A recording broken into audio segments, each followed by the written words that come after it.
I think it's recording. Should be anyway. Yeah, it's counting. Anyway, yeah, it's with this old Canon video recorder. Anyway, we'll see how it does. Yeah, I probably way overexposed it. Just trying some light tricks. This is way too much light. That's probably enough light. Probably needs less light, actually. Anyway, I put it on the night mode. Well, I shouldn't even bother with this. That's really... it's kind of a neat effect. Actually. Death zombie. Wait a minute. Oh, yeah, whatever. Yeah. Fred video. Um, so Fred. Okay. Yeah, we are agreeing on things, but it's the way you're saying them, and or the way I'm saying them, and there's just a little bit of not compatibility between the way we're saying this stuff. And so try again. Let's see. So first, you said something like, okay, you'll concede there's no purpose and like there's no intrinsic value thing, like there's going to be something deprivated when humans are no longer exist, when matter again takes over, when non-living matter reabsorbs the configuration known as Earth. That when the non-animated physics reclaims it. Yeah, there's not going to be some lament. There's not going to be a tearful entity feeling deprived and denied and but I guess there wouldn't need to be if you really could argue that there was some purpose accomplished. You could still say that there was something missing somehow, right? I mean, well, that's not the right word. Not that you'd miss it. I mean, just as something bad doesn't need a witness, one could argue that something good doesn't need a needer to still be good. So I guess that's fertile for some argument. I mean, it's a point I don't. I don't have much advantage in bringing up, but I mean, it does work both ways. So somebody theoretically could argue that you wouldn't need the existence of a negative state of being as a reaction to the fact that we're lacking a positive. Like if diamonds really were valuable intrinsically, they'd still be valuable even if people weren't around. But obviously they only have value because people value them and they make people happy. And so that's the trick of it, is there wouldn't be anything to make happy. But maybe it is possible to contrive some sort of understanding of the life game, the sentient game especially, where we're actually in some sort of net profit state. Now, I can't imagine that personally, except in some sort of perfect circumstance where you create just enough desire and satisfy it completely. Like you create a perfect virtual game to play. So I'll get to the end of your video first. I guess I might as well. Because you describe a world, okay, you get rid of the natalism thing. You didn't point out that we turn all the animals into plastic or something. Because, right, we have to solve the animal problem too, right? Before we can talk about just whacking off, so to speak, consciously. We have to get the job done. And so you have to take animals out of harm's way also, before this is done or before your work is finished. And then you can talk about having fun. So how would you have fun with an eternal existence? And what would be your ideal construction of that existence? Because obviously, having that long a period of time, you would eventually do the Groundhog Day thing, like the movie. You would so know what life is that you would have routine built into just creating the next day, because you knew what the next day, you knew how to feed or fertilize your future, and so to speak. Yeah, so everything could be trial and errored into perfection. And I guess that's sort of so like in the movie, you could make a perfect day because you could maximize every second's opportunities. You know, you could you could perfectly steal money and perfectly do all the things you need to do, and at the same time become very good at certain things. You could gain skills, um, and and be able to work or play the game. But the other catch is that we can also control the perceptual arena. We can control the world we're gonna live in, and we do that to some extent now through just pure fantasy, through watching a movie or something. But obviously, with technology, we could do it by immersing ourselves in a movie or a script or a virtual reality, as I've talked about a lot. Um, and to me, yeah, then you could maximize this equation, and you could achieve the perfection needed to get whatever there is to get out of life in terms of this satisfaction thing, um, the glory thing, the fantastic moments. You could be the Super Bowl hero, and you could be um, the celebrity or the whatever the fantasy is. You could achieve this super position, um, um, this maximized moment, and you could have the game could construct it so it wasn't like you were doing it. You weren't manipulating it. It was already pre-manipulated for you. So everything would just fall into place. So you couldn't fail. Even though you thought you couldn't.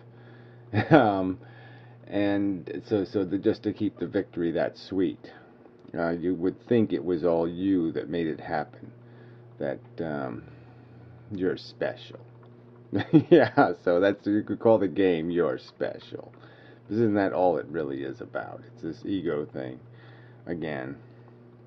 So yeah, I think that would be a little bit seductive. I mean, it would be seductive to say, well, look here, you can go into a perfect world where you never get sick, you never feel any really hard pain, no migraine headaches, no sore throats, no whatever indigestions, no diarrhea, no bullshit at all.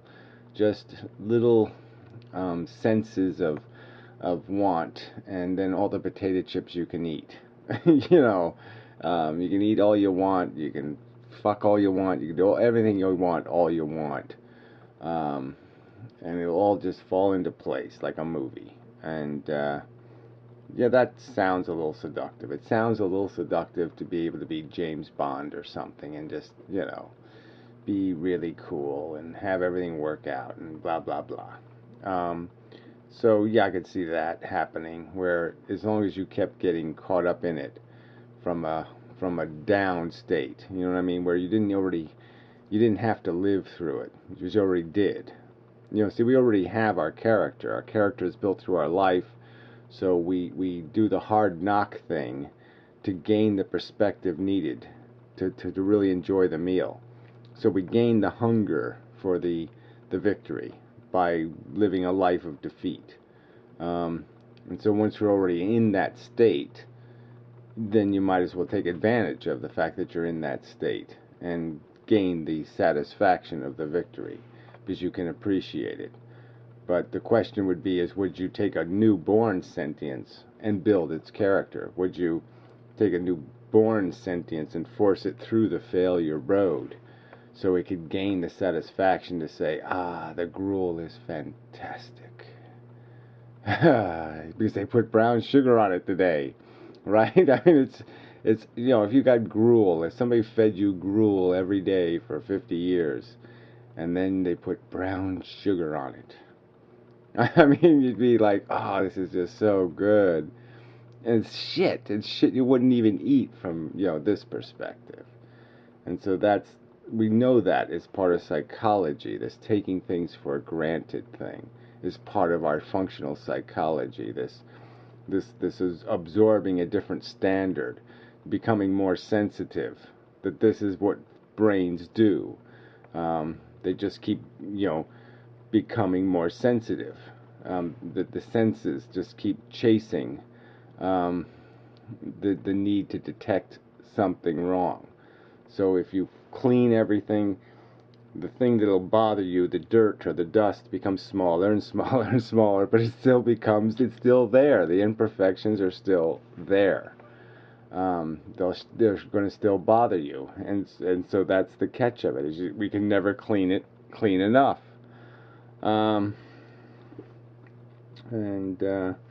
so yeah, I mean, it would create an interesting dilemma, a kind of a profile in psychological or philosophical courage, so to speak. Would I be able to be principled enough to say, no, you're not going to seduce me into playing the game? Even though, yeah, I'm going to get great sex and great food and have some good times. Yeah, I know that it's just bullshit, but let's just do it for a day. Okay. Yeah, see, I mean, you're going to try, you're going to be seduced because you're already there. Like I said, we're already the deprivated, needful animal. We have the hunger for it. But would you create the hunger in a new person is the question. And that's the question I say. The obvious answer is no. Because we know how we got here. We know how we got hungry. And it's not much fun. And for some people, it's absolute horror. I mean, I had years of it. I'm not going to say decades of it, but I had psychiatric episodes as a child. I had periods of time that were just so hard to get from one day to the next. I hated going to sleep because I knew I'd wake up tomorrow, and I just didn't want to do that. I didn't want tomorrow to get here. And I can't. It's hard to explain just how awful is. It's sort of like that gruel thing in reverse, where you think it can't get worse, and it double worsens, and then triple worsens, and it quadruple worsens, and the bleakness inside of you is so heavy and so burdensome that just one more encumbrance, one more out of place hair, one more thing that's grating on you is just going to make you insane. You just can't take one more affront to your sensibilities. And that's a terrible state to be in, because nothing tastes good, nothing looks good, nothing.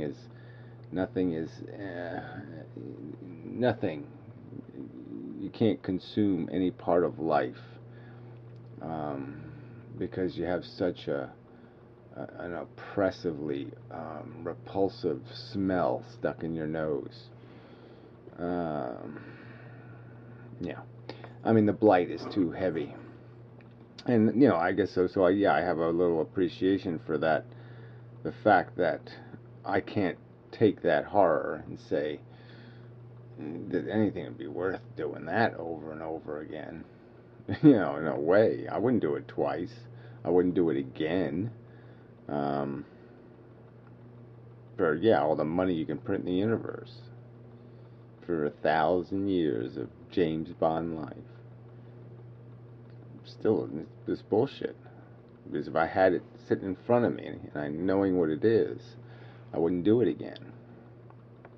I wouldn't. That's got to mean something.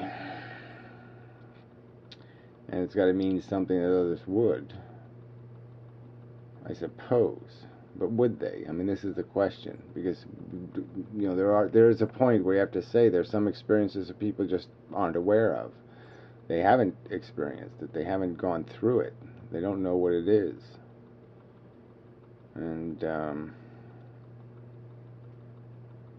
so they can't really measure. Because there are certain parts of my life I can say I didn't know something until I was 30, or I didn't know something until I was 40. I didn't know until I had a certain experience. I said, oh, that's what that's like. So, it could be that it's just an ignorance of the bliss of the ignorance that makes it possible for people to see purpose. It's like maybe people wouldn't see purpose in climbing mountains if they actually had a really, really, really, really, really bad mountain climbing experience, where maybe even they don't die, but their best friend does, or something else. And then mountain climbing is just tainted, and they're just like, oh, why would anybody waste their time on this nonsense? It's so stupid. It's too high a price to pay. I mean, it has to hit home kind of thing, maybe. Sometimes it has to be in their face. Maybe a drunk driver has to kill your own kid, and then you'll say, oh shit, now I get it. I shouldn't have been drinking and driving. Sadly, maybe that's what it takes. But it really shouldn't. I mean, I think it can be done through, the medium through which you are most familiar, through art and metaphor and stories and dramatic representations.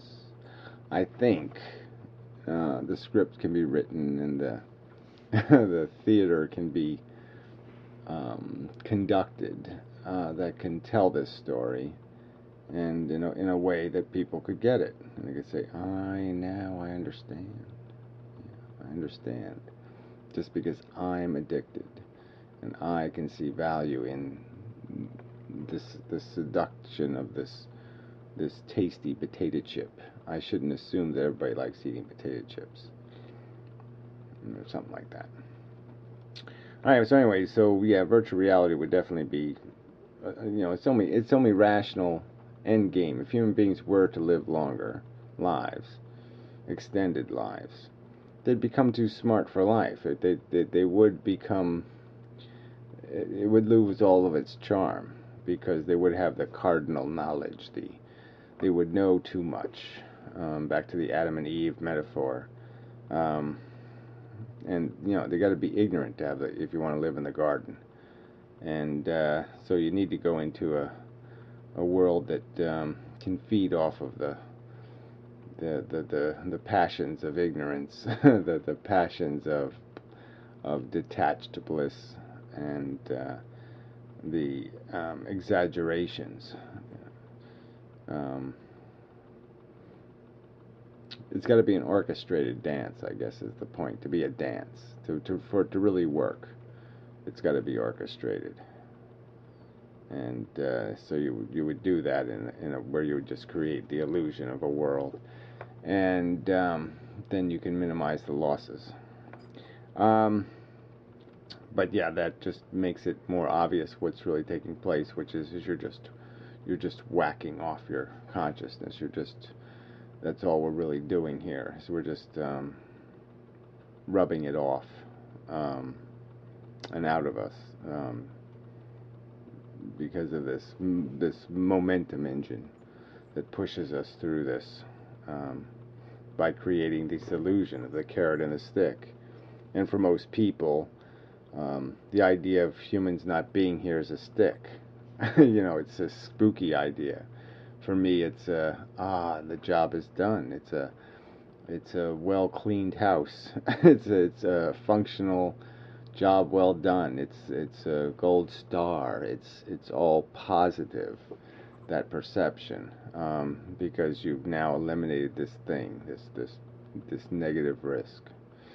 So anyway, there's one point where you said in your video something like, it won't matter to the non-existent sentience in the non-existent animated world, but the point that you're almost like saying all the horror and pain and suffering will be over. Well, that's not what really the subject is, though. We're not really at that point. We're not at the end game. So there is still game to play, and how we play it is really critically important. So there's a huge difference between 6 million people dying, 6 million Jews in the Holocaust, and say 6 billion. It's a big difference. I'm arguing that that's the choice the human race has. We can do this, gracefully, or we can do this really sloppy. Our exit is inevitable, and really the argument is do we go for the graceful exit, or do we do, like we've done so many things in the past, do we do it wrong? Sloppy, chaotic, unorganized, unprincipled, undisciplined, and make a big fat fucking mess of it.